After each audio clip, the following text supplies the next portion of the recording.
The afternoon sun beat down on Memphis, not with a harsh glare, but with a lazy golden warmth that hinted at the slow slide into evening. Elvis Presley, restless as ever, had slipped out of Graceland in a nondescript sedan, seeking a slice of the real world. He'd driven aimlessly for a while away from the familiar manicured lawns and the watchful eyes of fans. He found himself in a quieter part of town, older, with tree-lined streets and modest homes that looked like they'd seen generations come and go. Parked near a small independent grocery store, the kind with a worn wooden porch and a bell that jingled merrily when you pushed open the door. He wasn't looking to buy anything, just to sit, to watch, to feel like an ordinary man for a few minutes. The hum of the air conditioning was a distant murmur from the building, and the scent of ripe peaches and old coffee hung in the air. As he watched, an old man emerged from the store, hunched over, struggling with two overflowing brown paper bags. The man was probably in his late 70s, maybe 80. His hair was thin and wispy white, and his face was a rotot of wrinkles, etched deep by time and worry. He wore simple faded trousers and a checkered shirt. Each step he took seemed to be an effort, his knuckles white around the handles of the bags, his arms trembling visibly. One bag looked like it was about to split a carton of milk pressing against the thin paper. Elvis felt a familiar tug in his chest, a mix of sympathy and an almost childish desire to help. This wasn't the kind of help he usually offered. A new Cadillac for a friend, a donated check to a charity. This was simple, direct. It was what any good person would do. He pushed open his car door and stepped out, stretching his long legs. The old man was fumbling with his car keys, which he'd clearly placed in a pocket he couldn't easily reach while holding the groceries. He let out a frustrated grunt, adjusting his grip on the heavy bags, trying to shift his weight. The milk carton pressed harder against the paper. "Looks like you got your hands full there," Sir Elvis said, his voice deep and smooth, without any of the performing flair he usually put into it. He kept his tone low, just a friendly offer. He was dressed down in jeans, a simple plaid shirt, and sunglasses, hoping to blend in. The old man startled, his head snapping up, his eyes a watery blue, narrowed behind thick spectacles. He looked Elvis up and down, a flicker of suspicion in his gaze. "I manage," he grumbled, though his face was flush with effort. He didn't recognize him, not even a hint. "It was a refreshing feeling. Looks heavy," Elvis persisted, taking a step closer. "Let me give you a hand with those. My name's Elvis." He stuck out a hand more out of habit than anything else, then quickly lowered it, remembering the old man was juggling groceries. "I'm just passing by. Saw you struggling a bit." The old man eyed him for another moment, clearly debating. His pride was battling his exhaustion. The bag on his left side gave a worrying rip, and a can of beans started to slide. "Hold on," he barked, trying to shift the bag.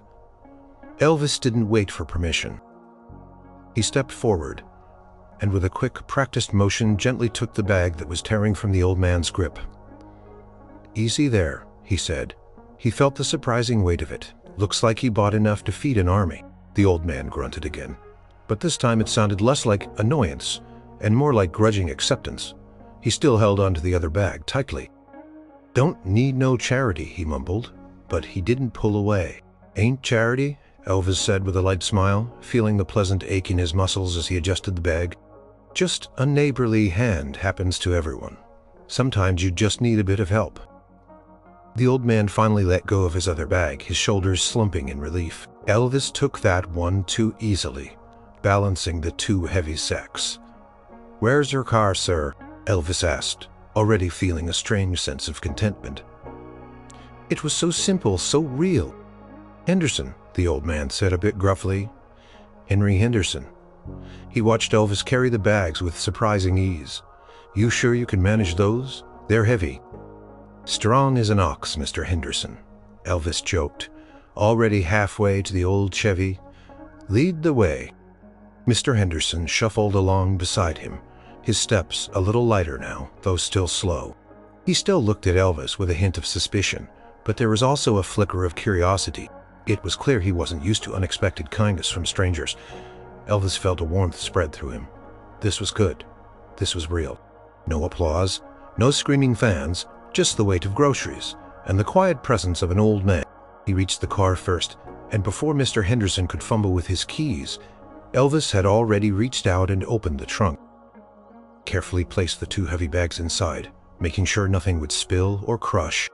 "Well, I'll be—" Mr. Henderson muttered, leaning on the side of his car. "Appreciate it, son." He pulled a worn leather wallet from his pocket. "How much do I owe you?" Elvis waved a dismissive hand. "Nothing at all, Mr. Henderson." "Nonsense," Mr. Henderson insisted, trying to pry open the wallet. "A man works, he gets paid." "No payment needed, Mr. Henderson," Elvis said gently. "Just happy to help a neighbor." "You live far from here?" he asked, genuinely curious, feeling a pull to extend the interaction.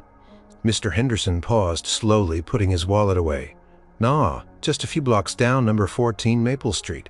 He eyed Elvis again. "You got a good heart, son.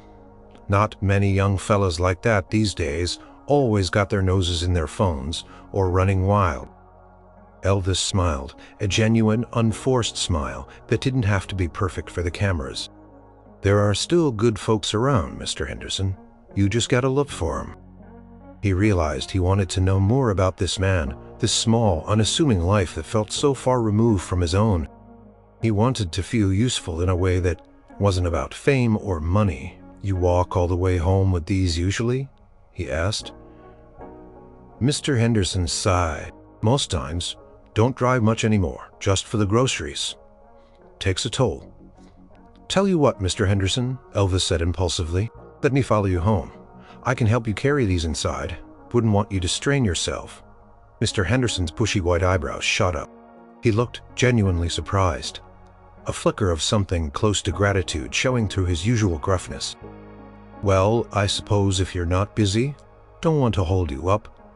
"Not busy at all," Elvis assured him. "Got all the time in the world." And for the first time in a long time, it felt like he truly did. Mr. Henderson's blue Chevy coughed to life, sounding a little like an old dog waking from a nap. Elvis followed slowly in his own car, keeping a respectful distance. He felt a quiet excitement. It was a strange feeling, this anticipation of helping someone who had no idea who he was. It was liberating. Mr. Henderson lived exactly as he described, a few blocks away on Maple Street. The houses here were small but tidy, with neatly mown lawns and colorful flower beds. Mr. Henderson's house was no exception. A humble brick bungalow with a small porch and a slightly overgrown rose bush near the front steps. It looked lived in, loved, and a little tired, just like its owner. Elvis parked his car at the curb, then quickly got out, reaching the Chevy just as Mr. Henderson was slowly opening his car door.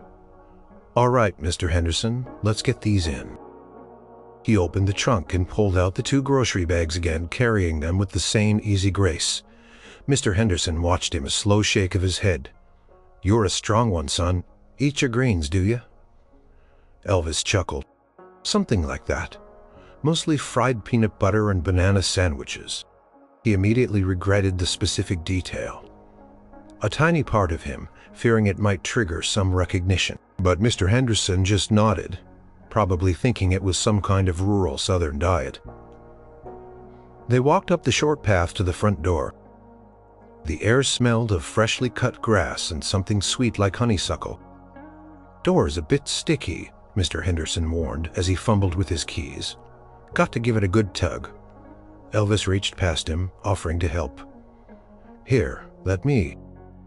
He gave the old wooden door a firm pull, and it creaked open. The interior was dim, a cool refuge from the late afternoon heat. It smelled faintly of old books and something savory, perhaps leftover cooking. "Right this way. Kitchen's through here." Mr. Henderson shuffled past him, pointing towards a narrow hallway. Elvis followed him into a small functional kitchen. It was old-fashioned, with faded linoleum and wooden cabinets that looked like they'd been painted several times over the decade. A small round table sat in the center, covered with a patterned oilcloth. On the counter, a worn radio played a soft classical tune. "Just set 'em on the counter here," Mr. Henderson instructed. "I'll put 'em away." Elvis gently placed the bags down. "No worries, Mr. Henderson. I can help you put them away. No sense in straining yourself after getting them all the way home." Mr. Henderson hesitated again, clearly not used to so much assistance. "You're too kind, son," he mumbled, but he didn't protest. They worked together slowly, emptying the bags. Mr. Henderson pointed to where things went. Canned goods in the pantry, milk and eggs in the fridge, bread in a metal tin. Elvis moved efficiently, carefully handling each item. He saw simple staples: flour, sugar, coffee, a few vegetables, a packet of ground beef, no fancy snacks or exotic ingredients. A plain, honest life reflected in the groceries. "Everything's gotten so expensive these days," Mr. Henderson grumbled as Elvis put away a bag of potatoes. "Used to be. You could get a week's worth of food for a few dollars. Now a highway robbery. And these young folks, they don't know what it's like to scrimp and save, always wanting the latest gadget, the fastest car." Elvis listened, a faint smile on his face. He knew a thing or two about fastest cars, but he also understood the sentiment. "Things do change, that's for sure," he agreed softly. "Some things stay the same. Good food, good company. They're always important." Mr. Henderson paused, looking at a small framed photo on the counter. "A smiling woman with kind eyes, company," he repeated, a wistful note in his voice. "My Martha, she was the best company a man could ask for. Been gone 10 years now." He touched the frame with a trembling finger. "House feels awful quiet without her." Elvis felt an ease too, even surrounded by crowds. "I'm sorry, Mr. Henderson," he said gently. "It must be hard." "Harder than you'd think," the old man admitted, his voice barely above a whisper. "You get used to someone you know, their laugh, the way they hum in the kitchen, their smell, even then, poof, gone, just like that." He shook his head, as if clearing cobwebs. "Don't mean to burden you with an old man's troubles, son." "It's no burden, Mr. Henderson," Elvis assured him sincerely. "It's good to talk about things. People need to talk." He felt a genuine connection forming something more profound than the initial act of kindness. This wasn't about being Elvis Presley. It was about being a person for another person. They finished putting away the groceries. The kitchen felt a little less empty. Mr. Henderson turned to him, a faint but genuine smile softening his features. "Well, that's that. You've been a big help, son. A real big help." He wiped his hands on his trousers. "Can I get you something? A glass of iced tea? Got some fresh brewed—" "Iced tea sounds mighty fine, Mr. Henderson," Elvis said, surprised by his own willingness to linger.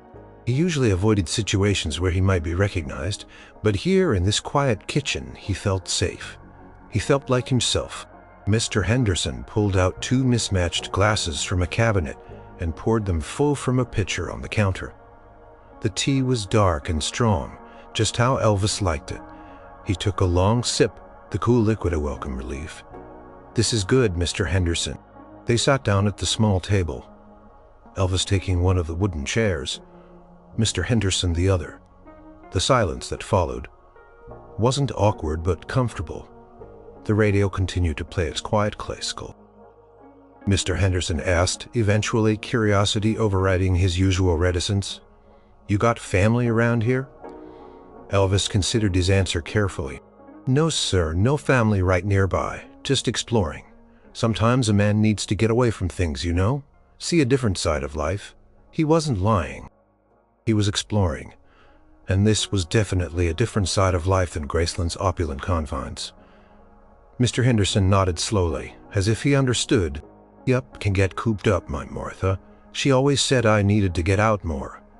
Henry, she'd say, you'll turn into a hermit if you keep to yourself too much." He chuckled, a dry, raspy sound. Guess she was right. Elvis just listened, feeling the weight of the old man's words. He realized how much he craved this kind of simple interaction. Free of expectations, free of performance. Just 2 men sharing a glass of iced tea in a quiet kitchen, far from the roar of the crowd. The iced tea was cool and sweet, a simple pleasure. Elvis savored it, enjoying the quiet hum of Mr. Henderson's home. The kitchen was small but cozy, filled with the scent of spices and a faint comforting aroma of baked bread, even though there was none visible.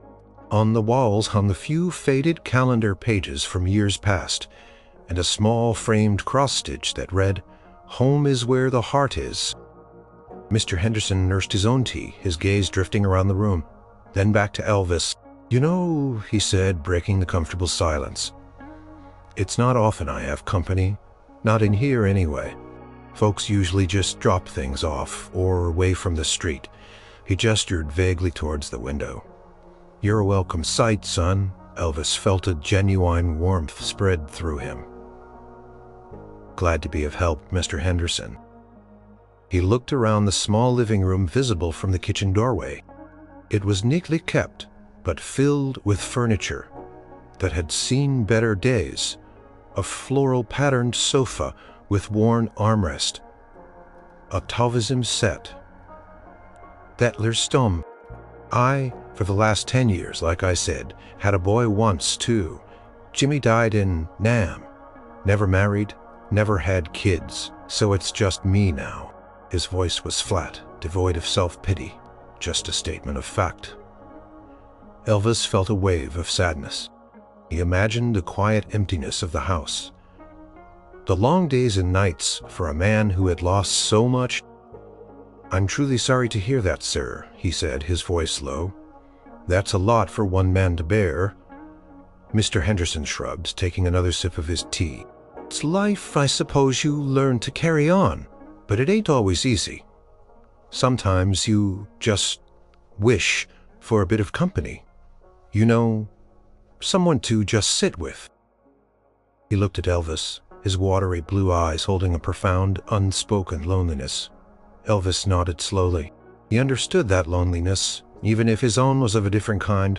His life was filled with people, managers, band members, fans, hangers-on. But true, quiet companionship was rare. He was always the king. Never just Elvis. "I appreciate you letting me sit with you, Mr. Henderson," Elvis said, meaning every word. "It's good to talk." "You seem like a good listener, son," Mr. Henderson observed. "Not like most young people, always talking about themselves or not listening at all. You got a family, a wife, and kids." Elvis smiled faintly. "Got a little girl, Lisa, Marie. She's precious, and a wife, Priscilla." He paused, a flicker of something complicated in his eyes. His marriage was often strained, but he loved his daughter fiercely. He wouldn't elaborate, not here, not now. He liked the simplicity of this interaction too much to complicate it with the realities of his chaotic life. "They're back home." "A little girl, Mr. Henderson repeated, a softer look on his face. "Cherish every moment, son. They grow up too fast, Jimmy. He was just a little tyke yesterday, and then poof." He shook his head again. "Life's a fleeting thing." They sat in silence for a few more minutes, the gentle music from the radio filling the space. Elvis felt himself truly relax, something he rarely achieved. There were no demands here, no performances to give, no expectations to meet. Just the easy rhythm of shared humanity. "You know," Mr. Henderson said, breaking the quiet once more. His voice is a little softer now, less gruff. "I got a little problem. Been meaning to get to it, but my back ain't what it used to be." "What is it, Mr. Henderson?" Elvis asked, leaning forward slightly, genuinely interested. "The light bulb in the hallway," he explained. "It's burned out. And that fixture? It's way up high. Can't reach it even on a chair. And I don't trust myself on a ladder anymore.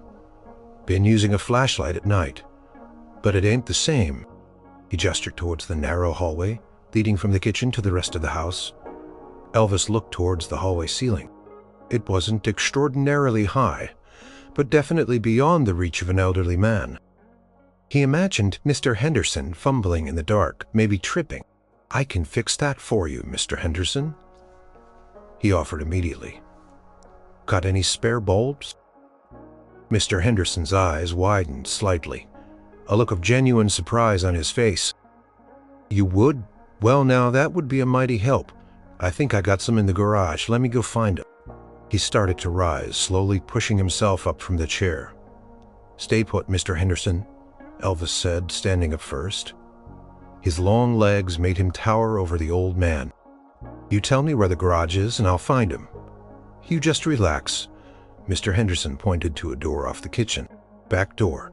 Their garage is detached just behind the house.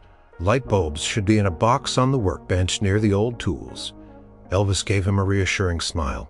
"Be right back." He walked through the back door and out into the small backyard. The garage was indeed a small detached structure. He found the light bulbs exactly where Mr. Henderson said they would be, tucked into a dusty box on a workbench littered with old tools. The garage smelled of oil and dust and time. He grabbed a new bulb and headed back inside. Mr. Henderson was still sitting at the kitchen table, watching the doorway with an expectant look. "Got 'em," Elvis announced, holding up the bulb. "Well now, Mr. Henderson," murmured a hint of admiration in his voice. "That was fast. You're a useful man to have around, son." Elvis just grinned. He found a sturdy step stool in the pantry and carried it to the hallway. He climbed up, unscrewed the old dark bulb and replaced it with a new one. With a flick of the wall switch, the hallway was bathed in a soft yellow light. "There we go," Elvis said, hopping down. "Let there be light." Mr. Henderson walked slowly to the hallway, looking up at the illuminated ceiling.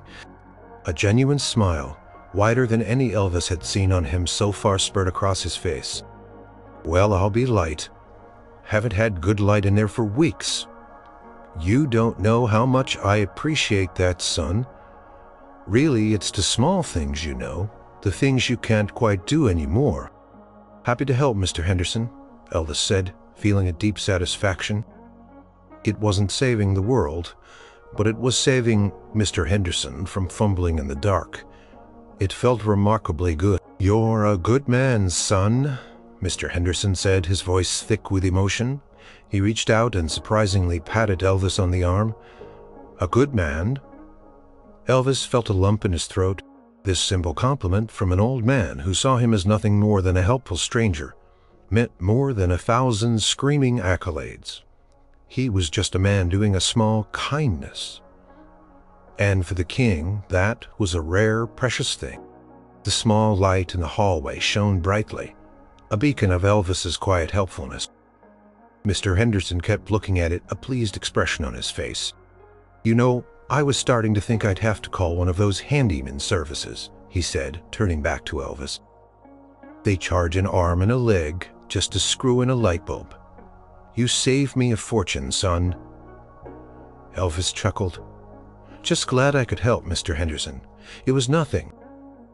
"Nothing to you, maybe," Mr. Henderson countered. "But everything to an old man who doesn't like stumbling around in the dark." He paused, then looked at Elvis with a different kind of curiosity. "Do a bit of singing, mostly performing." Mr. Henderson nodded, seemingly unimpressed. "Singing, eh? Well, that's nice you do. Weddings, parties, that sort of thing." Elvis almost laughed out loud. Weddings and parties. He hadn't sung at a wedding in over a decade, and then it had been his own. "Something like that," he agreed, letting the ambiguity hang in the air. "Mostly big shows, concert halls, huh?"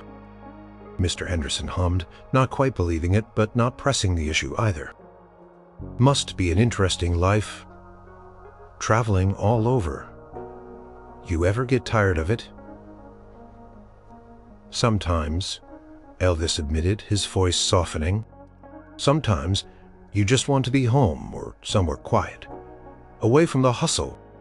He thought of the constant demands, the crowds, the media, the never-ending schedule. It was a gilded cage sometimes. "I can imagine," Mr. Henderson said, his eyes reflecting a quiet understanding. "My Martha and I, we never traveled much, just a few trips to see her sister in Nashville once a year, but we were always content right here, had everything we needed." He gestured around the small, comfortable house. "Don't need much, you know. Just a roof over your head, food on the table, and someone to share it with." "That's the truth," Elvis agreed, a genuine sense of appreciation in his voice. He had more money and possessions than he could ever use, but sometimes he felt like he had less of what truly mattered than Mr. Henderson. They sat for a while longer, just talking. Mr. Henderson reminisced about his life before Martha, serving in the war, working in a local factory for decades. He spoke of hard work, of saving every penny, of a simpler time when neighbors knew each other and helped each other out. He talked about the changing face of Memphis, the way old landmarks disappeared and new ones sprang up. Elvis found himself captivated. Mr. Henderson wasn't famous. He wasn't wealthy. He wasn't powerful. But he had a quiet dignity, a lifetime of experiences, and a wisdom born of simple living and enduring loss. Elvis listened, asking questions, truly absorbed in the stories. He didn't interrupt. He didn't try to impress. He was just a listener. "You know, son," Mr. Henderson said after a particularly long story about a particularly tough winter, "you're a good sort. Most people these days, they're always in a hurry. Got no time for an old man's ramblings." "I like listening, Mr. Henderson," Elvis replied honestly. "There's a lot to learn from people like you, from the way things used to be." Mr. Henderson smiled, a genuine, warm smile that softened the lines around his eyes. "Well, I got plenty more stories where that came from. Been around the block a few times." He paused, then looked at Elvis almost shyly.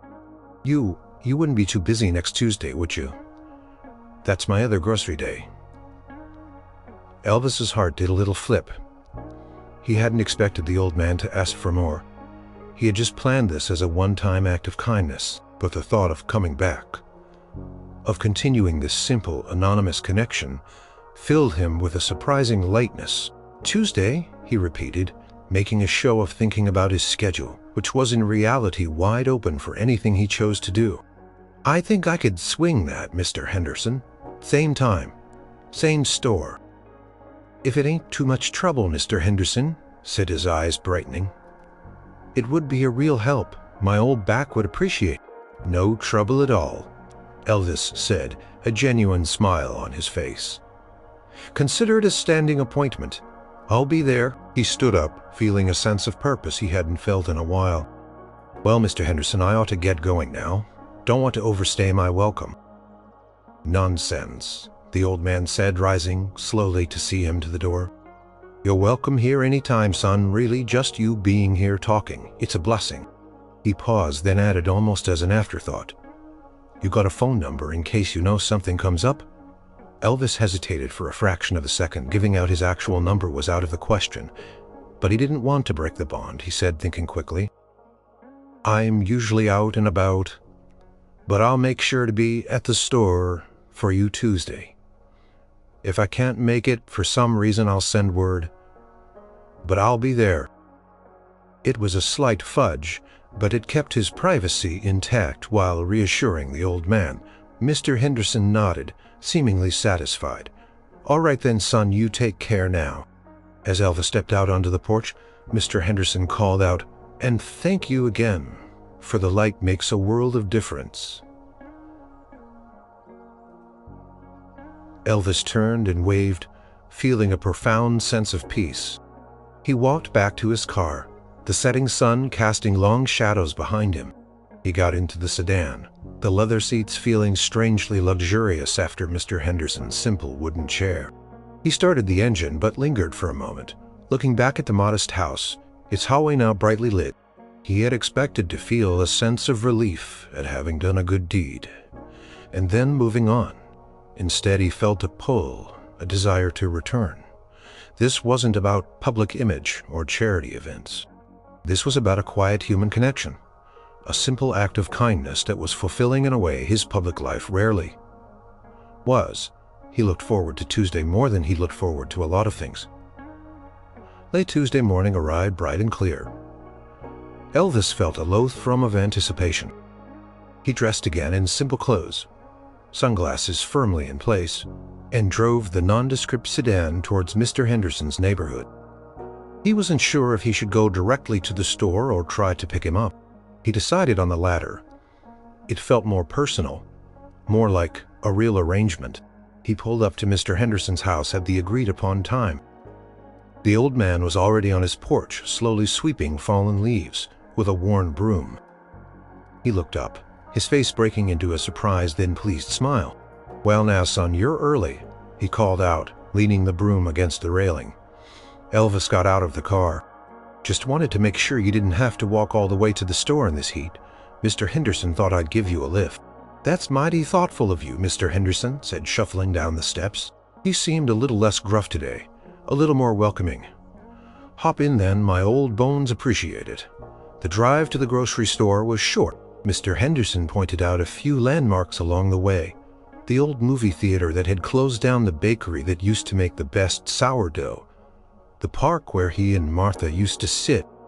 Elvis listened, finding comfort in the rhythm of the old man's stories. A quiet nostalgia for a simpler time that wasn't his own, but felt oddly familiar. Inside the grocery store, Elvis pushed the cart while Mr. Henderson slowly navigated the aisles, carefully selecting his items. He picked out what he needed, nothing more, nothing less. Elvis watched him, admiring his self-sufficiency, his quiet dignity. He noticed Mr. Henderson paused at a display of fresh peaches, his gaze lingering. "You like peaches, Mr. Henderson?" Elvis asked. The old man sighed. "Used to. Martha made the best peach cobbler. Can't quite make it like she did anymore. And too much for one person anyway." Without a word, Elvis reached out and picked two perfectly ripe peaches, placing them gently in the cart.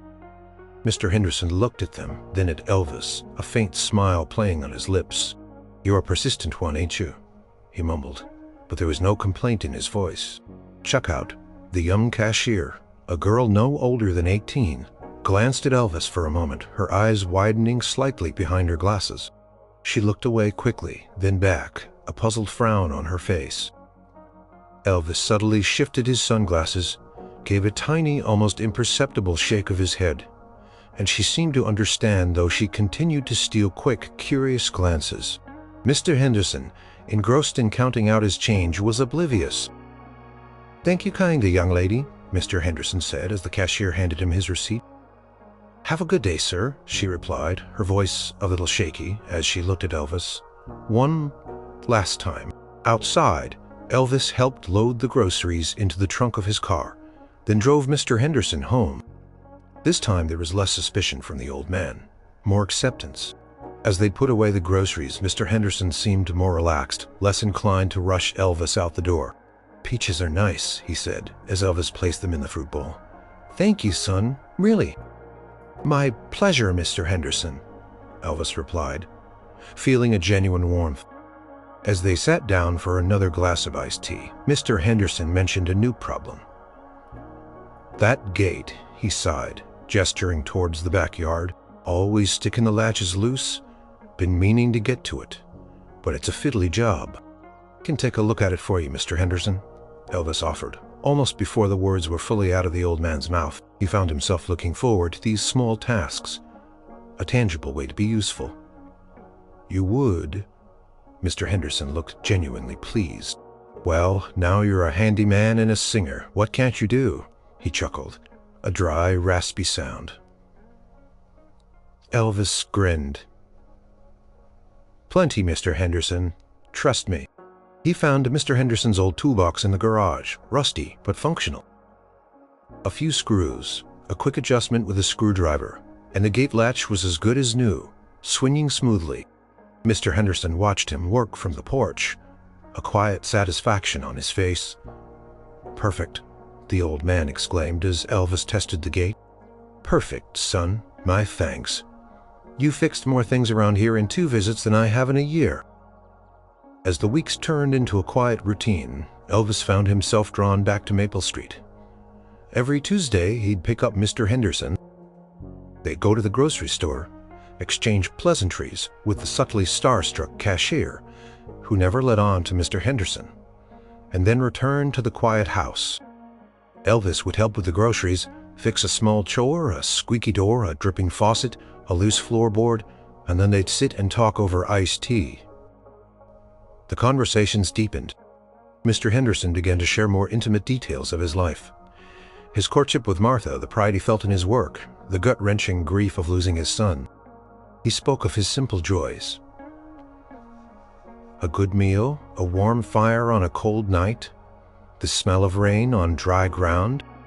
Elvis, in turn, found himself sharing snippets of his own life, carefully omitting any identifying details. He spoke of the loneliness of being constantly surrounded by people, the pressure of expectations, the feeling of losing oneself in a public persona. Talked about his love for music, the joy of creating, but also the exhaustion that came with it. Mr. Henderson listened intently, nodding. "Sounds like a gilded cage, son," he observed one afternoon as Elvis vaguely described the lack of privacy in his traveling job. "All that fancy stuff, all those people, but no real peace. A man needs peace." "He does, Mr. Henderson," Elvis agreed, looking out the window at the quiet street. "He surely does." He found that peace here in this humble house with this unassuming old man. He was no longer the king, but just son, a kind young man who helped with groceries and fixed leaky faucets. It was a role he hadn't known. He desperately needed a balm for his restless soul.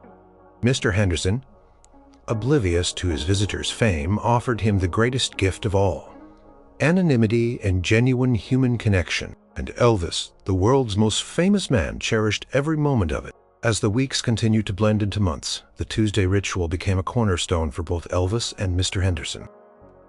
It wasn't just a favor anymore. It was a genuine friendship, forged in quiet conversations and small acts of kindness. Elvis found that the time he spent with Mr. Henderson was some of the most grounding time of his week. Back at Graceland, life was a whirlwind of phone calls, business meetings, music sessions, and a never-ending stream of people. The pressure was constant, but on Maple Street, time seemed to slow down. It's the moments you remember, the people you love, and the peace you find in your own heart. Elvis listened, taking a slow sip of his iced tea. "You're right, Mr. Henderson," he agreed, a thoughtful look on his face. "I've seen plenty of people with all the money in the world, and they're still searching. Still restless." "Restless," Mr. Henderson echoed, nodding.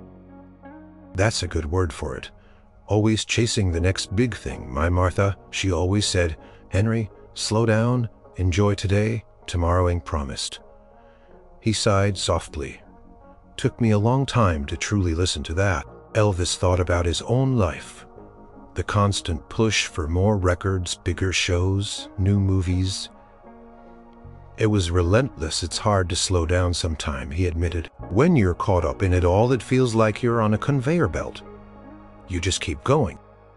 "Well, you gotta step off that belt sometimes, son," Mr. Henderson advised, looking at him with his wise, crinkled eyes. "Even for a little while. Otherwise, you just wear yourself out. And what's the point of all that chasing if you're too tired to enjoy what you catch?" Elvis nodded deeply. He had everything, yet often felt empty, exhausted by the very pursuit of it all. Here, with Mr. Henderson, he was simply son, and that was enough, more than enough. He found himself sharing stories he wouldn't tell anyone else. Not specific details. Never anything that would give him away, but feelings. Talked about the immense pressure of performing, the loneliness of being on the road, the feeling of being watched constantly. He spoke about his desire for something real, something uncomplicated. "It's like you're living in a fishbowl," Elvis explained one afternoon, describing his job vaguely. "Everyone's looking in, judging everything you do. You can't just be yourself. You have to be what they expect you to be." Mr. Henderson listened patiently. "Sounds like a burden," he said, shaking his head. "A heavy burden. A man needs to be himself, needs to be true to his own heart, not what others expect him to be. Otherwise, you lose yourself." "Sometimes I feel like I'm close to losing myself," Elvis confessed, his voice barely above a whisper. It was a raw, honest admission he rarely made even to his closest friends or family. But here with this old man, who saw him only as a kind stranger, it felt safe. Mr. Henderson reached out and patted his arm, a comforting gesture. "Don't you worry, son, as long as you got a good heart and you remember who you are. And you just gotta make sure you nurture that part of you, the part that helps." Old men with groceries. They talked about baseball, about the weather, about the changing seasons. Mr. Henderson showed Elvis his small vegetable patch in the backyard, proudly pointing out his tomatoes and green beans.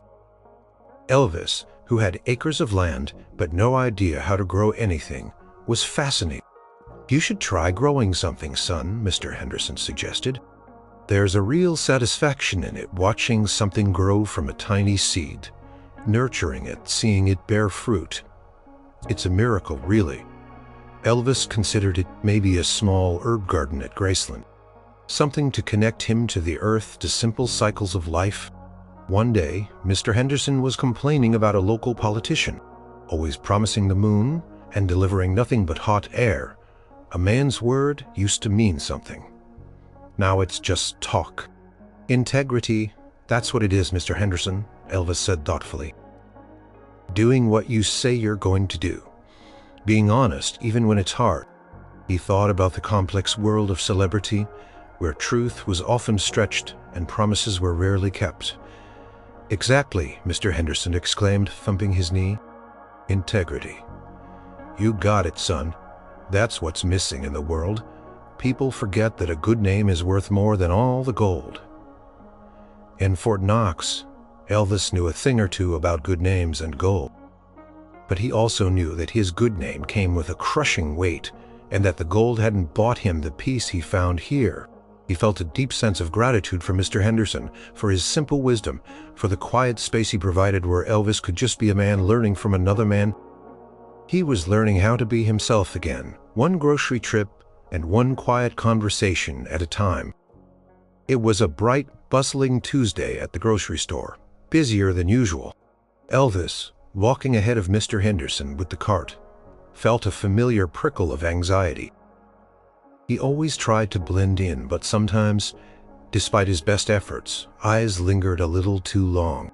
As he reached the produce section, a young woman, probably in her early 20s, pushing her own cart, glanced over. She wore a bright floral dress and had long, dark hair. Her eyes, wide and startled, fixed on Elvis. He felt the instant recognition in her gaze, the sudden intake of breath that often preceded a gasp, a whisper, a frantic dash for an autograph. His heart tightened. Kept his face impassive, continuing to push the cart as if he hadn't noticed. He slightly lowered his head, adjusting his sunglasses. He hoped she would dismiss it as a resemblance, a trick of the light, but her gaze intensified. She took a step closer, her lips parting, as if to speak. "Elvis," she whispered, barely audible, but loud enough for his sensitive hearing. Just then, Mr. Henderson, shuffling along a few paces behind, reached the end of the aisle. "Son, what do you think about these tomatoes? Look a bit pale to me." He squinted at a pile of red fruit. The sound of Mr. Henderson's voice seemed to snap the young woman out of her trance. She looked from Elvis to the old man, her expression shifting to confusion. She clearly hadn't expected him to be with a nondescript elderly gentleman.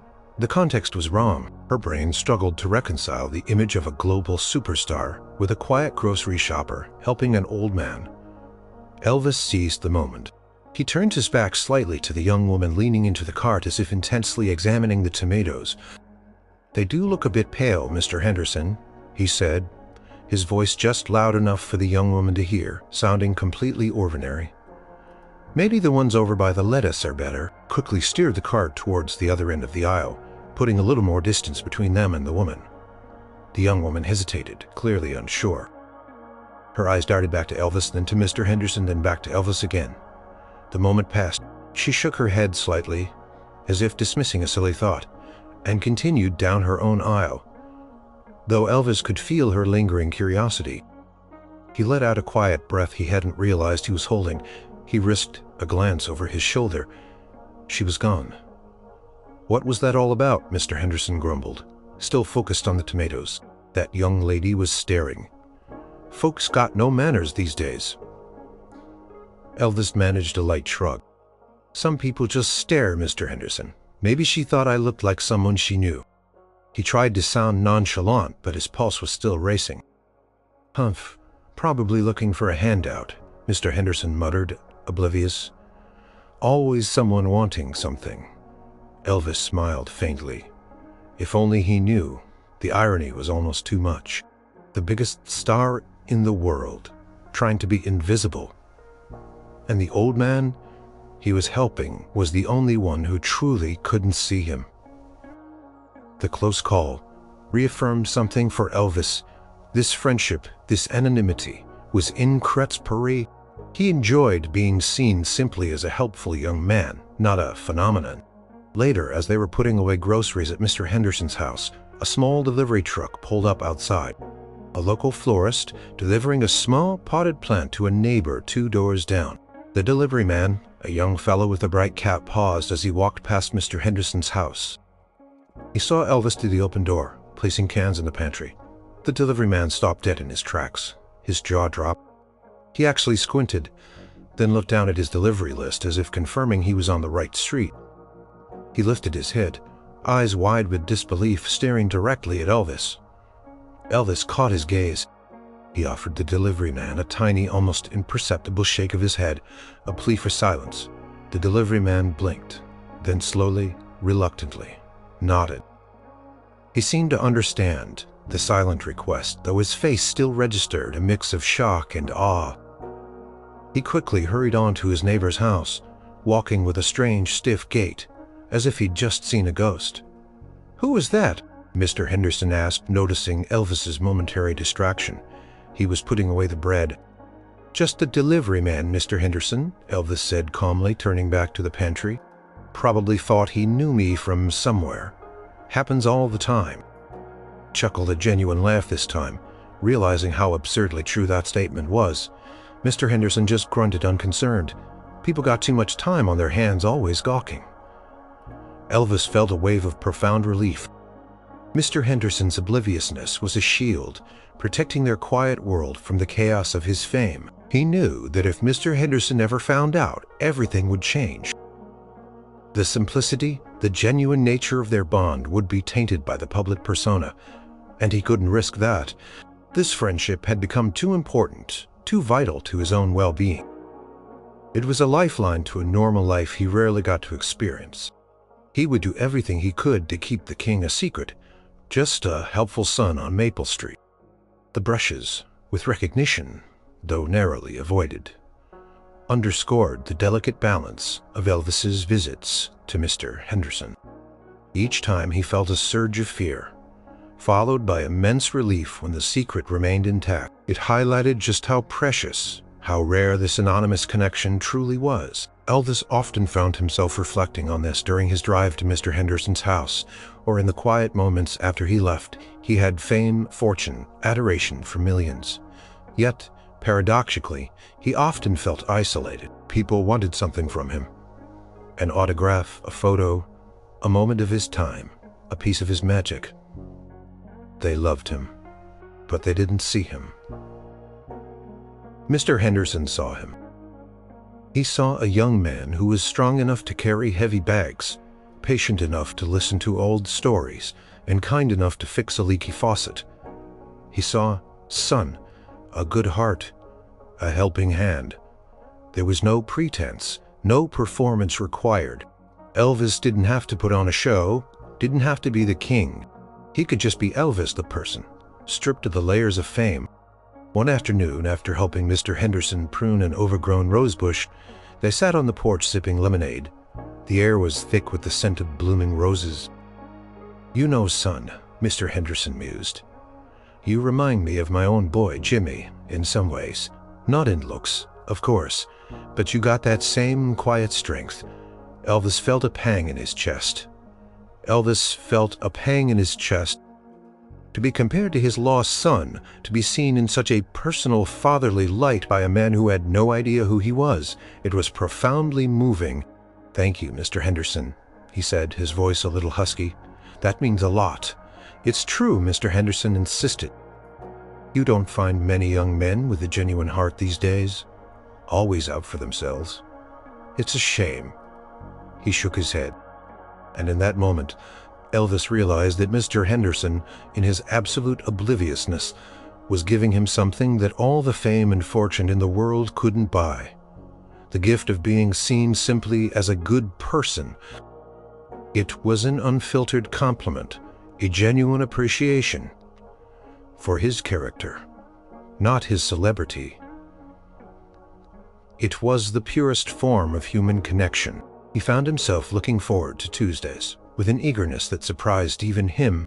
He'd often think about what small chore Mr. Henderson might need help with, or what story the old man might tell. Sometimes he'd bring a little something extra to their visits. A fresh baked apple pie from a local bakery, claiming he'd just happened to pass by, or a new novel he thought Mr. Henderson might enjoy, claiming he'd finished it and had no use for it. Mr. Henderson would accept these gifts with a quiet gratitude, never questioning their source, always expressing his thanks sincerely. "This pie is mighty fine, son," Mr. Henderson said one day, savoring a slice. Martha would have loved it. "You got a good eye for pie, too." Elvis just smiled. He didn't tell him he bought the entire pie. Their conversations often drifted to the simple joys of life. Mr. Henderson would talk about the pleasure of a warm cup of coffee on a cold morning, the beauty of a sunset, the comforting feel of a favorite old armchair. These were things Elvis often overlooked in his own fast-paced life, always chasing the next big thrill. Mr. Henderson reminded him to appreciate the small, everyday miracles. "Life ain't about the grand gestures, son," Mr. Henderson would say. "It's about the little things. A kind word, a warm smile, a helping hand. Those are the things that truly fill you up." Elvis internalized these lessons. He found himself more present, more aware of the simple beauty around him. He started paying more attention to the quiet moments at Graceland, the way the light fell through the stained glass windows, the chirping of birds in the garden, the laughter of his daughter. He realized that his life, for all its external glitter, had often felt empty at its core. But these Tuesday visits, this unexpected friendship, were filling that void with something substantial, something real. He wasn't solving world hunger or stopping wars. He was simply helping an old man, alleviating his loneliness, making his life a little easier, a little brighter. And in doing so, he was making his own life richer. The thought of Mr. Henderson finding out his true identity sometimes brought a pang of fear. Would it ruin everything? Would the simple, honest connection be replaced by awe, by demands, by the impenetrable wall of fame? He hoped it never would. He cherished this gift of anonymity too much.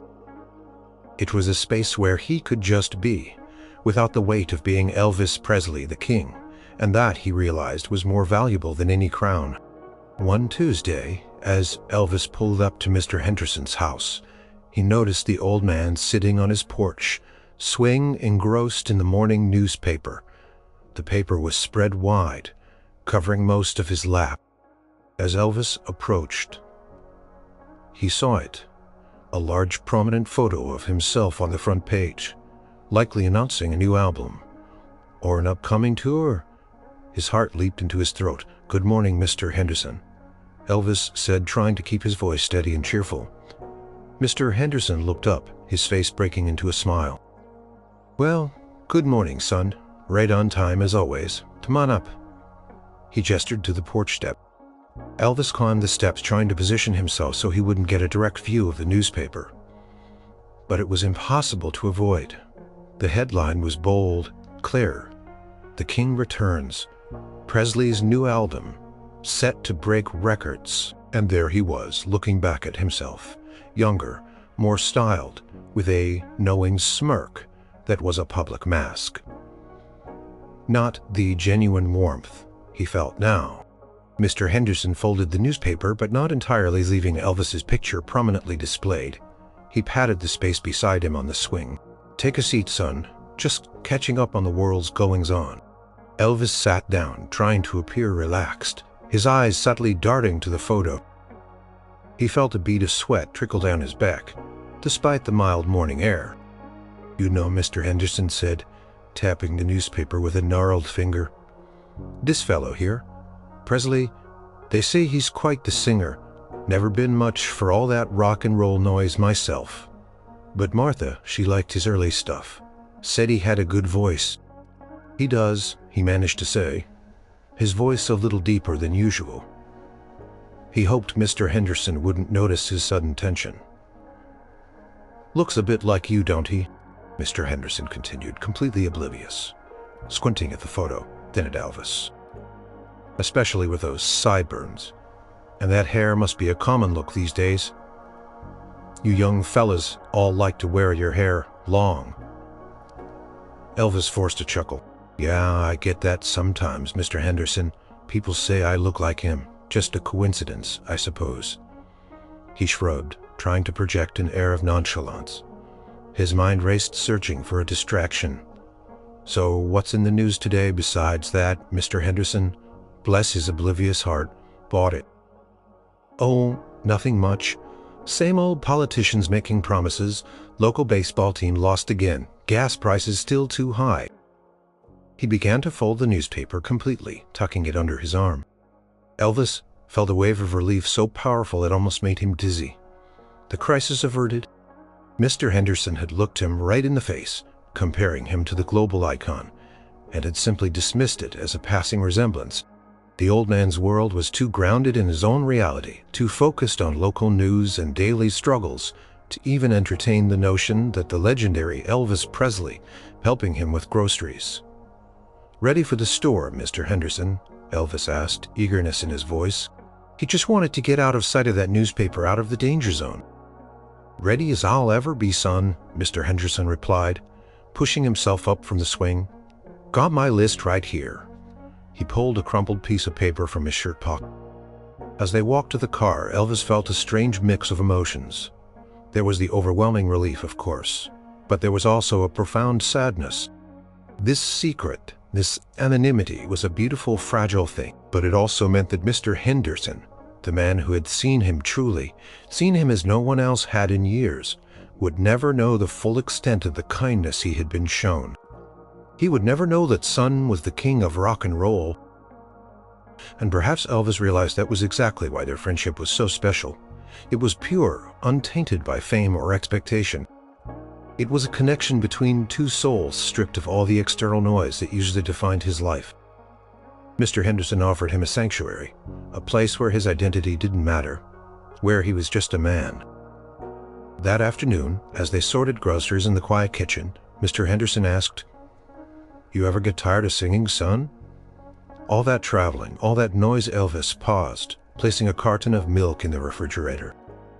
He looked at the old man, his face etched with the wisdom of a long life. "Sometimes, Mr. Henderson," he admitted honestly. "Sometimes all you want is a quiet moment, a good friend, and a little peace." Mr. Henderson nodded, a knowing look in his eyes. "Well, you always got that here, son, always."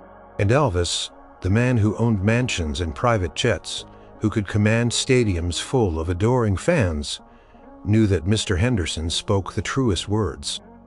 He had found something invaluable in this small, modest home, something that transcended fame and fortune. He had found a part of himself he feared he'd lost. Months turned into a year, then 2. Elvis Presley's visits to Maple Street continued unwavering. The Tuesday grocery run and the ensuing quiet conversations had become an indispensable part of his life. Cherished the ordinary, the simple rhythm of helping Mr. Henderson, fixing a loose cabinet hinge, or just sharing a glass of iced tea on the porch. Mr. Henderson's health, though still that of an old man, seemed to have a renewed spark. He moved a little easier. His eyes held a brighter light, and his stories flowed with more animation. He was still the gruff, straightforward Henry Henderson, but the loneliness that had once shadowed him seemed to have receded, replaced by a quiet contentment. He now looked forward to Tuesdays with an almost childlike anticipation. "You're a lifesaver, son," he said one particularly hot summer afternoon as Elvis wheeled the heavy cart into the store. "Don't know what I'd do without you." Elvis just smiled. "Glad to be of service, Mr. Henderson." The young cashier, who had seen them together for so long, still stole glances at Elvis, but her initial shock had softened into a knowing warmth. She understood the unspoken request for discretion, recognizing the sacredness of the bond she witnessed each week. She never, not once, let on to Mr. Henderson that his helpful young friend was the most famous man on the planet. Their conversations now felt like a continuation of a long, comfortable story. Mr. Henderson would offer advice on everything from gardening, Don't plant your tertu, ratater, su rentet, to meninguni queen. Save for a rainy day. Be kind, and don't hold grudges. Life's too short for 'em. Elvis absorbed it all. He was still the king when he stepped onto a stage or entered a recording studio, but the man on Maple Street was different. He carried a newfound sense of peace, a quiet humility. He often found himself applying Mr. Henderson's simple wisdom to his own complex life, finding clarity in the old man's uncomplicated perspective. He had learned that true richness wasn't in wealth or fame, but in authentic connection, in the small, unseen acts of kindness, and in the profound satisfaction of being useful to someone who genuinely needed him. He learned that being just a man was sometimes the greatest privilege of all. One day Mr. Henderson was reminiscing about his late wife Martha. She always said I was a stubborn old mule, and she was right. Took me a long time to learn to accept help, but you, son, he said, turning to Elvis, his eyes a little misty. You taught me it's okay, that sometimes it's a blessing to let people in. It's a blessing for me too, Mr. Henderson, he confessed, his voice soft. More than you know. He knew their time together wouldn't last forever. Mr. Henderson was old and life was unpredictable. But he vowed to cherish every moment, every quiet conversation, every shared sip of iced tea. The seasons continued to turn. Summer faded into autumn, then winter, and then spring once more. The rose bush outside Mr. Henderson's house bloomed profusely, a riot of pink and red. Elvis, having learned a thing or two from Mr. Henderson, even brought him a small bag of special rose food one day. One sunny Tuesday, as Elvis was leaving after their usual visit, Mr. Henderson stood on his porch. Watching him walk to his car, the old man waved abroad. Genuinson called out, his voice strong. See you next week. Elvis turned, a quiet smile on his face. He waved back, a feeling of deep contentment settling over him. He knew that for Mr. Henderson, he was simply a good young man, a dependable helper, an unexpected friend. The old man would likely go to his grave without ever knowing the identity of the legendary figure who had quietly walked into his life and made it brighter. And Elvis, the most famous man in the world, wouldn't have it any other way. He got into his car, started the engine, and took one last look at the modest house, its windows reflecting the afternoon sun. He drove away, not as the king, but as Elvis, a man who had found something more valuable than any crown or spotlight, the quiet, unassuming joy of being truly human. And that, he knew, was a melody that would play in his heart forever.